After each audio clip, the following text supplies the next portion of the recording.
Fala, parceria! Professor vai estar na área porque hoje é revisão Unesp.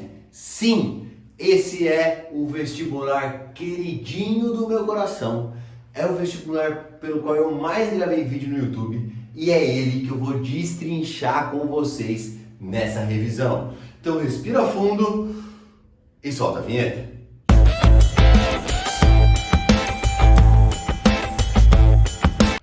Vem com o pai, moleque, porque aqui é Geohari, Geografia com Lousa e Giz. E é o seguinte, esse é o primeiro de 2 vídeos que eu vou fazer sobre a Unesp, vestibular Unesp, que acontece no dia 15 de novembro, certinho? Revisão Unesp, e eu escolhi alguns temas muito relevantes para essa prova. Por isso, já se inscreve no canal para poder ver outro vídeo. Curte esse vídeo para valorizar o trampo que eu estou fazendo. Custa nada, não vai doer seu dedo, não custa nem R$1. Fortalece nós e vamos parar de enrolação. Pessoal, analisei os últimos 6 anos de prova da Unesp agora há pouco.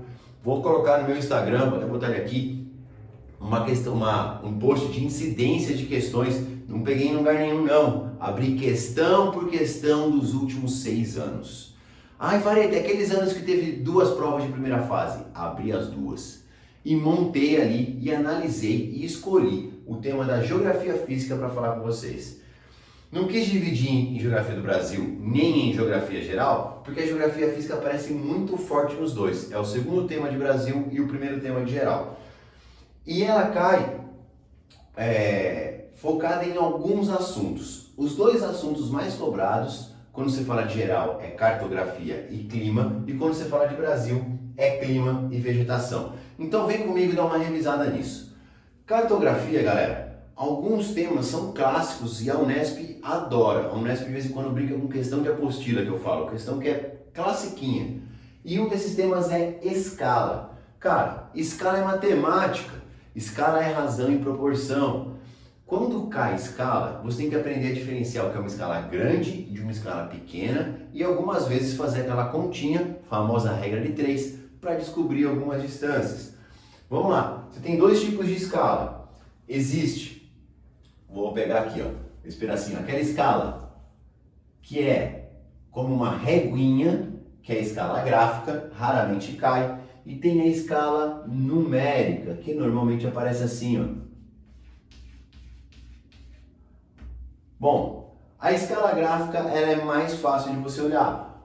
Cada quadradinho aqui vale 1 centímetro e aqui está que cada centímetro vale X quilômetros. Porém, nunca aparece. Quem que aparece? Aparece a escala numérica. E uma escala numérica é centímetros por centímetros. Pelo amor de Deus, se você errar isso, errar a unidade, eu juro que eu vou na sua casa te bater com o gato morto até o gato miar. Certo? Então, ó. 1 centímetro no mapa, nesse meu exemplo, equivale a 100.000 centímetros. Mas Vareta, como que eu faço quando a resposta vem em quilômetros?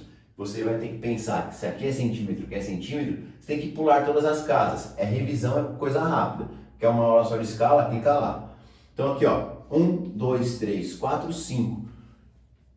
5 casas decimais você passa de centímetro para quilômetro. Então, 1 centímetro no mapa equivale a 1 quilômetro na vida real, nesse meu exemplo.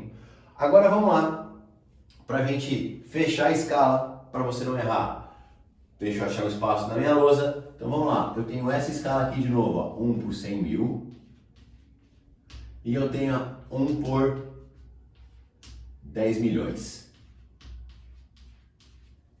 Qual é a escala grande e qual é a escala pequena? Atenção, 2 pontinhos é o símbolo da divisão. Então, 1 dividido por 100 mil é um número, olha que palavra horrível, mais grande do que 1 dividido por 10 milhões.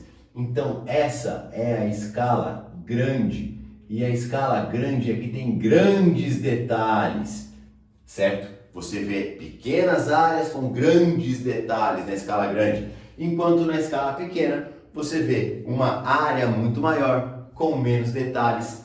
A Unesp brinca muito com isso, de escala grande e escala pequena, e você fazer essas análises baseado em imagens. Fechou? Bom, outra coisa que eu gosto muito quando aparece é a anamorfose. Anamorfose é a negação da forma. É quando você distorce o seu mapa propositalmente baseado em um tema. A anamorfose mais clássica de todas é a anamorfose de população. Quanto maior a população daquele país, maior ele aparece no mapa. Quanto menor a população, menor ele aparece. E nesse mapa você vai ver a China e a Índia gigantona, o Canadá dá uma diminuidona e por assim vai. Isso é anamorfose. Eu escolho um tema e faço como se fosse uma caricatura.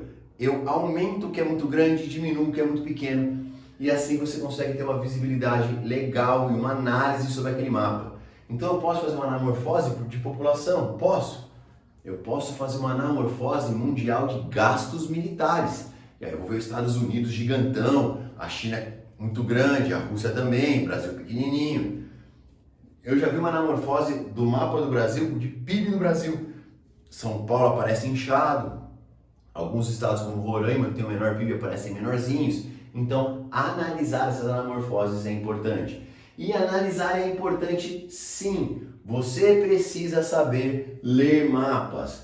A cartografia aplicada aparece muito na Unesp, já vou te falar, aparece muito na FUVEST também. Então,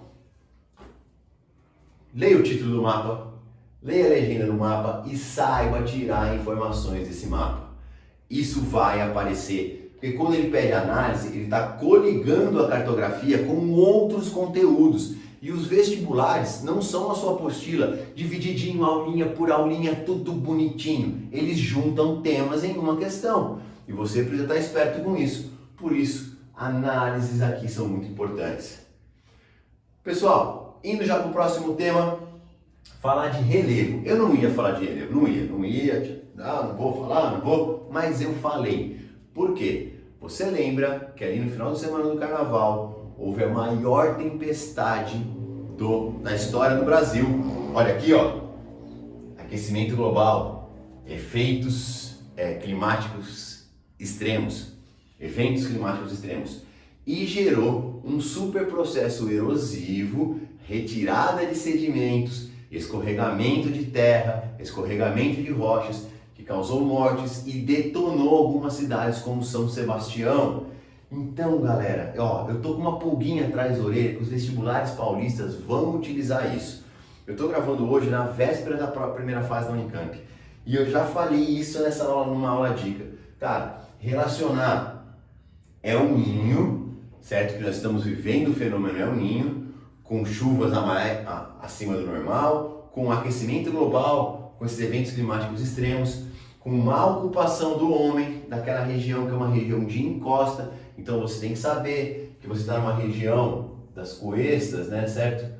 Aqui está São Paulo, aqui está o litoral, aqui é essa área bem escarpada, que vai chover o processo de chuva e com as chuvas o deslizamento de terra. Saber que o ser humano potencializa essa erosão já natural. Cara, eu acho que isso tá com uma carinha de prova. Fechou? Já que eu falei da chuva, e aqui ó, era só isso mesmo, cara. Eu arrumei uma desculpa para falar de São Sebastião. Vamos lá. Clima. O que você precisa saber de clima na Unesp? Cara, eu sempre brinco com meus alunos. Sempre cai clima na Unesp. Sempre tem uma questãozinha lá de clima. Vamos lá. Vou começar pelos fatores climáticos. Quase todas as revisões que eu faço nesse estilo, eu acabo batendo nesses pontos, porque esses pontos são sempre importantes. Quais são os principais fatores que determinam o clima? Latitude e altitude. Quanto mais perto da linha do Equador, menor latitude, maior a temperatura. Quanto mais perto dos polos, menor a temperatura. Facinho.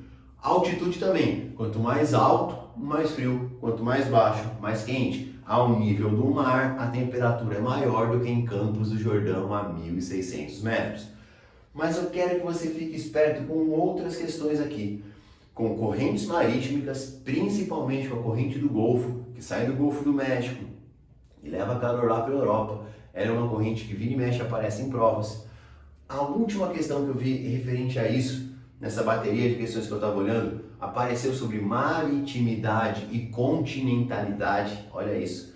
Maritimidade é o efeito do mar, faz com que áreas litorâneas tenham uma menor variação de temperatura, para falar bonito, uma menor amplitude térmica, enquanto áreas continentais têm uma maior amplitude térmica. Cara, ficar esperto com esses fatores que eles podem aparecer. Tem um fator específico que são as massas de ar, e quando elas caem só em Brasil, eu já falo delas. Uma coisa que eles gostam de fazer na geografia do Brasil, na Unesp, é correlacionar clima e vegetação. Cara, eu quando dou aula para os alunos do 7º ano, eu faço eles montarem uma tabelinha de correlação, que é basicamente a ideia de domínios morfoclimáticos. Você tem que saber que o clima equatorial está correlacionado em área com a floresta amazônica. Você tem que saber que a Mata Atlântica vai pegar áreas de clima tropical úmido e umas áreas de clima tropical de altitude. Você tem que saber que o clima subtropical ou é mata nas araucárias ou é campos ou pradarias. Você tem que saber que o cerrado e o clima tropical típico estão ali, da mesma forma que o semiárido com a caatinga. Essas correlações têm que ser automáticas na sua mente, certo? Você tem que ter a capacidade de olhar um climograma, lembrar dos gráficos do climograma? Vou desenhar aqui, ó, deixa eu pegar uns canetões. Vocês sabem que eu vou fazer, quem sabe faz ao vivo, e quem me conhece sabe que é tudo meio na doideira. Então, o climograma, você tem lá a temperatura, vou fazer aqui, ó, caiu bastante, então é o clima subtropical no Brasil. E as chuvas bem distribuídas ao longo do ano. Lembra que as chuvas são essas barras, as colunas na vertical, e a linha na horizontal é sempre a temperatura. Bom, massas de ar. Cara, vou desenhar aqui, você vai ter que aguentar meus desenhos, hein? Ó, faz de conta que esse daqui é o Brasilzão. Vamos lá? Beleza. Brasil sofre influência de 5 massas de ar. Vem com o pai. Massa de ar equatorial continental, quente e úmida. Tá aqui na Amazônia, muita evaporação, evapotranspiração, quente e úmida. Massa de ar equatorial atlântica, vem do oceano, equatorial quente, perto, atlântica úmida. Massa de ar tropical continental, a nossa única massa seca, nasce lá no Chaco, uma região do Paraguai, e vem ali para o Brasil. Massa de ar tropical atlântica, que vem aqui pelo litoral de São Paulo, quente e úmida. Cara, litoral de São Paulo, Bahia, pega bastante área, faz o famoso fenômeno da chuva orográfica. E vindo daqui de baixo, ó, a massa de ar polar atlântica, certo? Que vai entrar aí pelo Brasil. Review as massas de ar? Importante. Esse ano nós estamos passando pelo fenômeno El Niño.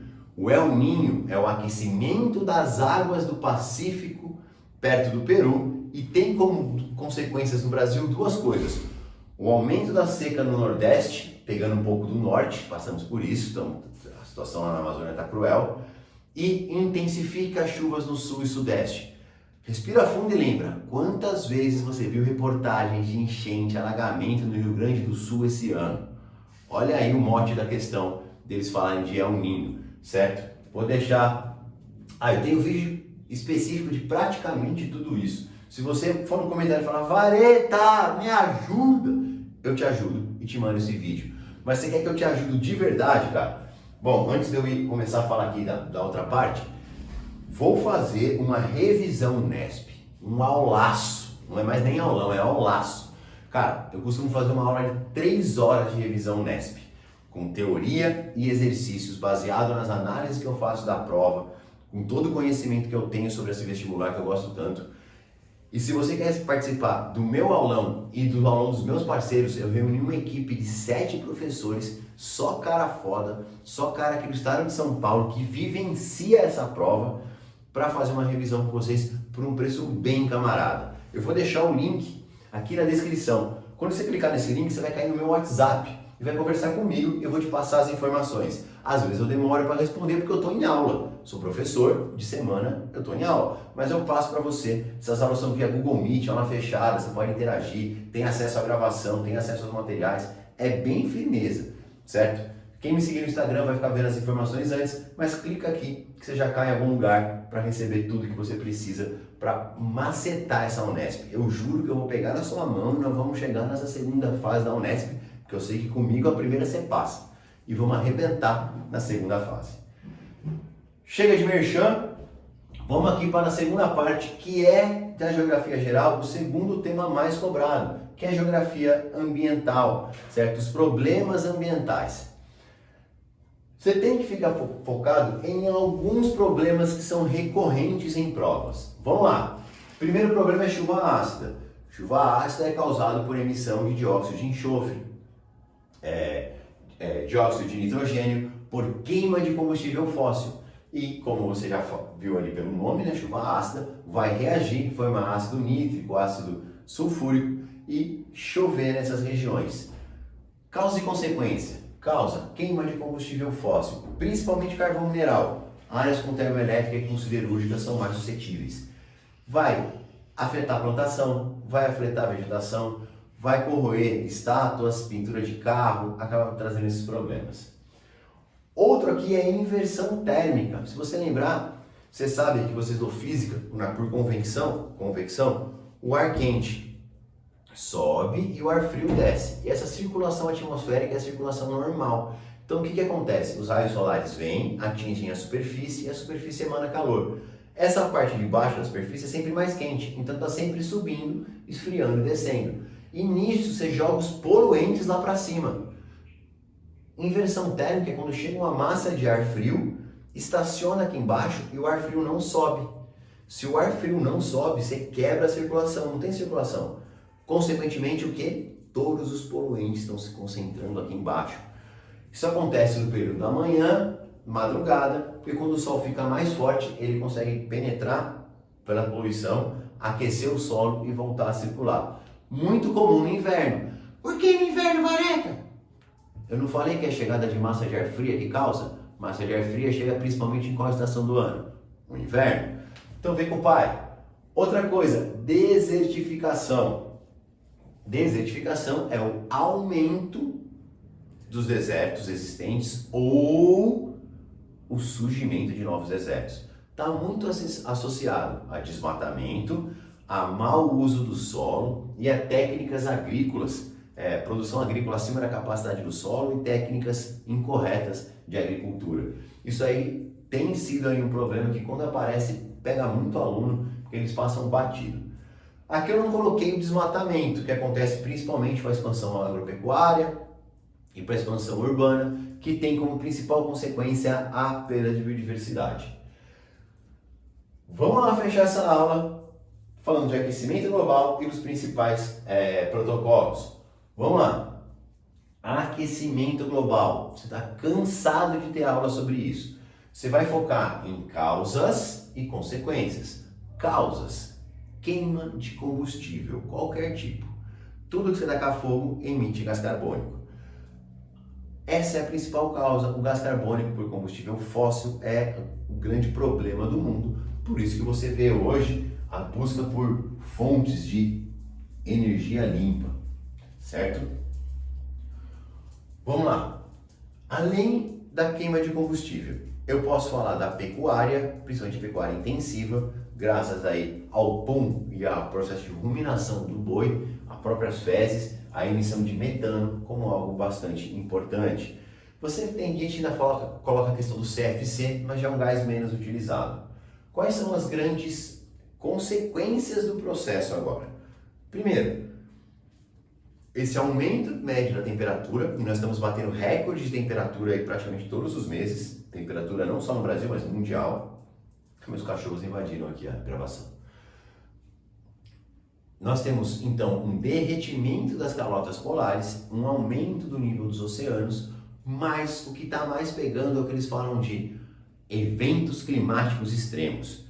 Grandes secas, grandes chuvas, ondas de calor sempre ocorreram, são eventos climáticos extremos. Porém, elas tinham um intervalo de acontecimento muito maior. Agora elas acontecem seguidamente. E isso tem impactos tanto na nossa vida, tem casos de mortes por calor na Europa, por chuva no Brasil, na Índia. mas também impactos econômicos. Afeta a agricultura, e a agricultura é comida, e toda vez que você afeta a comida, reduz a produção de comida, é algo que todo mundo usa, todo mundo precisa, você tem aumento da inflação, gera impactos econômicos. Então você já tem impactos econômicos pelo aquecimento global. Fica ligado nos dois principais protocolos, o protocolo de Kyoto, lá de 97, que não deu certo, que tinha metas impostas de redução aos países desenvolvidos, e os subdesenvolvidos não tinham metas. E o Acordo de Paris, certo? De 2015, que é o acordo vigente. O que foi feito nesse acordo? Todos os países têm que ter meta de redução, e as metas são proclamadas pelo país. O país escolhe a sua meta. E isso foi um fator muito importante para que todo mundo participasse desse Acordo de Paris. O Acordo de Paris, por exemplo, ele é a regra básica para que o acordo comercial entre Mercosul e União Europeia aconteça. Se países do Mercosul não cumprirem o Acordo de Paris, eles não podem fazer esse comércio facilitado com a União Europeia que estamos tentando desenrolar. Para fechar, nós temos vários encontros e protocolos. Toda vez que você ouvir falar de uma COP, que é a Conferência das Partes, é nas COPs que se discute as mudanças climáticas, é nas COPs que você vai criar esses protocolos referentes ao aquecimento global. Então a COP é sempre referente a questões climáticas. Além da a COP surgiu depois, essas COPs surgiram a partir da Rio 92, que foi aquela grande conferência no meio ambiente. Além do protocolo de Kyoto, do Acordo de Paris, eu gosto sempre de lembrar do protocolo de Montreal. O protocolo de Montreal foi um protocolo que acabou, reduziu drasticamente o uso do CFC, os clorofluorcarbono, que afetavam a camada de ozônio. Hoje isso já não é mais um problema. E o protocolo de Cartagena. O protocolo de Cartagena é importante porque é um protocolo que visa a proteção da biodiversidade e regulamenta algumas coisas referente ao uso de transgênicos. Cartagena, biodiversidade. Montreal, buraco na camada de ozônio. E hoje fala-se muito nisso, né? A busca por energia limpa. Então você tem o crescimento dos carros elétricos, o crescimento do uso de placas fotovoltaicas. Se você pegar a matriz elétrica brasileira, tem se modificado por causa disso. Dessa forma, ficar esperto, entender os benefícios e os malefícios de todas as fontes de energia alternativa. Destaque para a energia solar e a energia eólica. Vamos lembrar que tanto a solar quanto a eólica, você tem que ter condições naturais para utilizá-la. Diferente do fóssil que você pode comprar, você não vai conseguir ter boa produção de energia eólica se você estiver muito perto do círculo polar ártico ou antártico. Você precisa estar mais perto das zonas tropicais. Você precisa ter um limite, uma questão mínima de vento para poder ter energia eólica. E como é que é a produção dessas placas? Como é que é o armazenamento de energia, produção de bateria? Você tem todos os prós e os contras que você tem que colocar na hora que você pensar uma questão sobre essa. Acho que foi.